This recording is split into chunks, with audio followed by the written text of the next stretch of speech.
Hi friends, ఈరోజు నేను ఏం రెసిపీ చూపించబోతున్నానంటే రాగి పిండితోటి టిఫిన్ చూపిస్తున్నాను ఫ్రెండ్స్. ఏం టిఫినో ఏంటో వీడియో చివరి వరకు చూడండి, మీకు అర్థమవుతుంది. ముందుగా అయితే ఇదిగోండి రాగి పిండి తీసుకోవాలి. దీంట్లో ఆనియన్స్,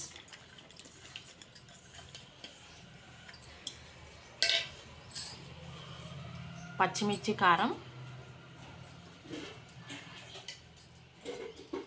కొత్తిమీర, పుదీనా, కరివేపాకు,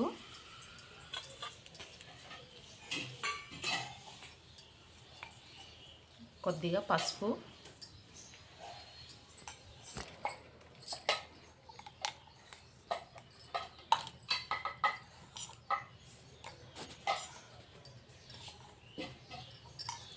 జీలకర్ర కొద్దిగా నలిపి ఇలా వేసుకోండి, టేస్ట్ బాగా వస్తుంది.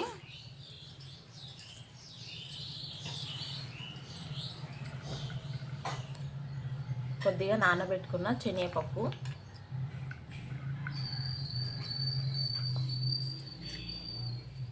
కొన్ని నువ్వులు ఏంపి పెట్టుకున్నవి,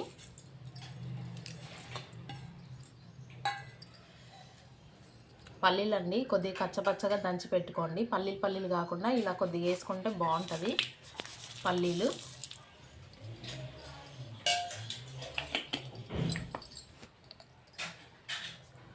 రుచికి సరిపడా ఉప్పు,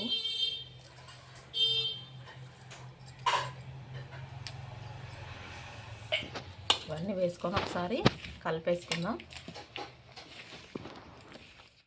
ఇవన్నీ కలిపేసుకున్న తర్వాత మనము కొద్దిగా వాటర్ వేసుకొని మనం చపాతీ పిండిలా కలిపేసుకోవాలి.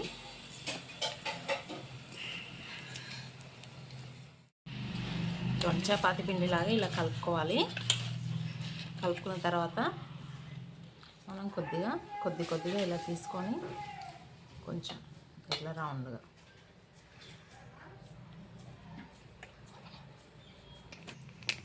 కొట్టుకోవడానికి ఇలాంటి కవర్ ఒకటి తీసుకొని దీనికి కొంచెం ఆయిల్ అప్లై చేసి మనం కలిపి పెట్టుకున్న పిండి ఇదిగోండి ఇలా చేసుకోవాలి.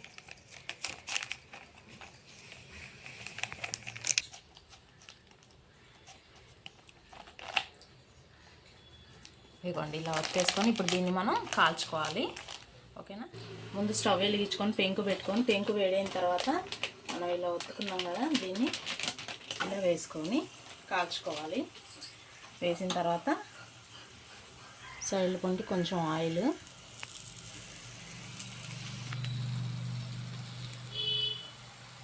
వేసుకొని దీన్ని కాల్చుకోవాలి.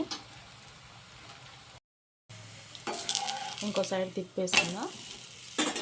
ఇంకో సైడ్ కూడా కొంచెం ఆయిల్ వేసుకొని ఇలా కాల్చేసుకుందాం. ఇదిగోండి ఇది కాలిపోయింది. ఇక రెండు పక్కల ఇలా కాల్చేసుకొని తీసేసుకోవాలి. మిగతాయి కూడా ఇలానే కాల్చేసుకోవాలండి. ఇంకోటి కూడా అండి ఇలానే వేసుకొని కాల్చేసుకోవాలి. మా వేడి రాగి పిండి టిఫిన్ రెడీ అయిందండి. ఇదే అండి, మీరు కూడా ఇలా చేసుకొని చాలా బాగుంటుంది. చూడండి మనం వేసిన పప్పులు అన్నీ ఎలా కనిపిస్తున్నాయో. చాలా హెల్దీ అండి, ఈజీగా అయిపోతుంది. ఇలా చేసుకొని తినండి వేడిగా. ఎంత బాగా వచ్చిందో చూడండి.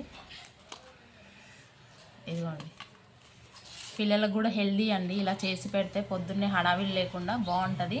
ఓకేనా ఫ్రెండ్స్, మీరు కూడా ఇలా ట్రై చేసి ఎలా వచ్చిందో కామెంట్ బాక్స్లో కామెంట్ చేయండి. మా వీడియో నచ్చితే ఒక లైక్ కొట్టండి, సబ్స్క్రైబ్ చేయండి. ఓకేనా ఫ్రెండ్స్, బాయ్.